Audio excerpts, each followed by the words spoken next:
আসসালামু আলাইকুম। সবাইকে স্বাগত জানাচ্ছি আমার ডেইলি ব্লগ ঢাকা এয়ারপোর্ট অনুষ্ঠানে। আমি সাজ্জাদুর রহমান শুভ আছি আপনাদের সাথে। ছাত্র আন্দোলনের পরে একটা নতুন দেশ পেয়েছি আমরা। একটা নতুন সূচনা হয়েছে, যেটাকে আমরা বলছি তরুণরা বাংলাদেশ 2.0। আন্দোলনের শুরু থেকেই কিন্তু সরকার চেয়েছিল এই আন্দোলনকে রুখে দেওয়ার জন্য। কিন্তু ছাত্ররা সেটা কখনোই মানতে নারাজ। সাধারণ ছাত্রদের সাথে কিন্তু জনতাও এক হয়ে সেটা হয়ে যায় ছাত্র জনতার আন্দোলন। এই আন্দোলনে শহীদ হয়েছেন অনেক, অনেক বাবা-মা তাদের সন্তানকে হারিয়েছেন।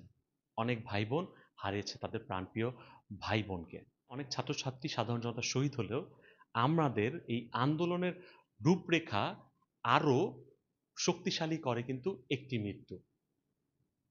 একটি মৃত্যু কিন্তু সরকারকে ধরাশায়ী করে। একটি মৃত্যু কিন্তু এই আন্দোলনকে শক্তিশালী করে। এই একটি মৃত্যুই কিন্তু আজকে সরকার পতন করে একটি নতুন দেশ দিয়েছে আমাদের। আবু সাঈদ। আবু সাঈদের কথা ইতিমধ্যে বাংলাদেশ তথা বিশ্বের সব মানুষ কিন্তু জানে। আন্তর্জাতিক গণমাধ্যমে কিন্তু এটা ফলাওভাবে প্রচার করা হয়েছে যে একটি ছাত্র যে কিনা তার দেশের পুলিশের দ্বারাই গুলিবিদ্ধ হয়ে নিহত হয়েছে। যে ছাত্রের হাতে ছিল না কোনো বন্দুক, ছিল না কোনো লাঠি, সে কিনা কারোকে আঘাত পর্যন্ত করেনি। নিরস্ত্র এই ছাত্রটার গায়ে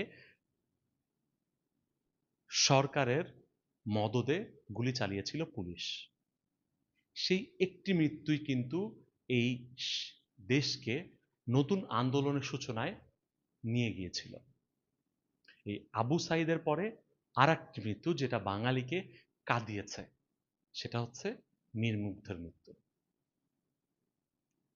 যে ছেলেটা আন্দোলনে যারা শরিক হয়েছিল তাদেরকে পানি পান করাতে গিয়েছিল, চিৎকার করে বলছিল পানি লাগবে পানি, সেই ছাত্রকে গুলি করা হয়।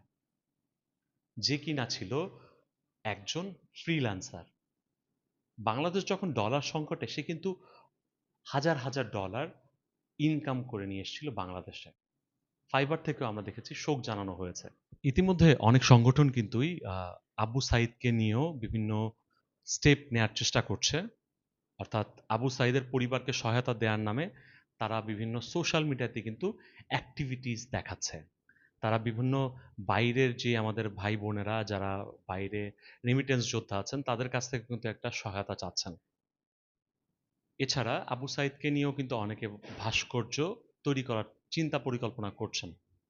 কিন্তু আবু সাঈদের পরিবার কিন্তু এই ধরনের ভাস্কর্য তৈরি করতে চান না। এছাড়া একটি কোম্পানি কিন্তু ইতিমধ্যে মীর মুগ্ধর পরিবারের সাথে কথা বলেছেন। মীর মুগ্ধর পরিবার কিন্তু ইতিমধ্যে জানিয়েছেন তারা কিন্তু তার ভাইয়েরকে নিয়ে এই ধরনের পানির যে বিজনেস শুরু করতে যাচ্ছে কেউ কেউ, এটা কিন্তু তারা চাচ্ছেন না। তো আমরা যারা সাধারণ ছাত্র জনতা, তারাও কিন্তু চাই না আমাদের এই দুই শহীদ ভাইকে নিয়ে কেউ ব্যবসা করুক। আমরা চাই আমাদের যে দুই শহীদ হয়েছেন দুই ভাই, আবু সাঈদ এবং মীর মুগ্ধ, তাদের খুনের এবং তাদের হত্যার বিচার হোক। তাদের হত্যার পাশাপাশি আমাদের যত ভাই শহীদ হয়েছেন, আমাদের যত ভাই আহত হয়েছেন, তাদের রক্তের বিচার হোক। সেই বিচারের দাবিতে আপনারা নামেন, কিন্তু তাদের নিয়ে ব্যবসার কথা চিন্তা করবেন না। তারা আমাদের ইমোশন, এই ইমোশন নিয়ে খেলা করবেন না। আবু সাঈদকে রংপুরে যেভাবে মারা হয়েছে, আবু সাঈদও হয়তো কখনো ভাবেনি যে তার দেশের পুলিশ এভাবে তাকে মারতে পারে। একটা নিরস্ত্র মানুষকে গুলি করা হলো, যে কিনা কাউকে আঘাত করেনি, যার হাতে কোনো লাঠি ছিল না, কোনো অস্ত্র ছিল না, কোনো ইট পাটকেল ছিল না। মুগ্ধ, যে কিনা মানুষকে পানি দিতে গিয়েছিল।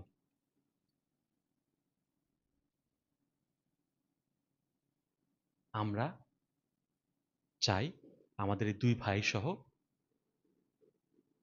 যে শহীদ ভাইয়েরা আছেন, তারা যাতে জান্নাতুল ফেরদৌস তারা যেন লাভ করেন, এবং যারা আহত হয়েছেন তারা যাতে দ্রুত সুস্থ হয়ে ওঠেন। আমরা কাজ করতে পারি তাদের পরিবারকে সান্ত্বনা দিতে পারি, তাদের পরিবারের পাশে দাঁড়াতে পারি, কিন্তু ব্যবসায়িক স্বার্থে নয়। আমরা চাই না এই শহীদ দুই ভাইয়ের কাঁধে পা রেখে আপনি আপনার ব্যক্তিগত স্বার্থের জন্য তাদের নাম ব্যবহার করেন। আমরা সাধারণ ছাত্র জনতা এটা কখনোই মানব না। এই আন্দোলনে তারা শহীদ হয়েছিলেন নতুন এক বাংলাদেশ গড়ার লক্ষ্যে। এই বাংলাদেশে তাদের নিয়ে, তাদের নাম ব্যবহার করে কোনো রকমের ব্যবসা আমরা মেনে নিব না। করতে হলে তাদের পরিবারের সাথে কথা বলুন, তাদের পরিবারের সাথে আলাপ করুন, তাদেরকে সহায়তা করুন, কিন্তু তাদের নামের অপব্যবহার করবেন না। আপনার ব্যবসায়িক স্বার্থ হাসিলের জন্য তাদের নাম ব্যবহার করবেন না।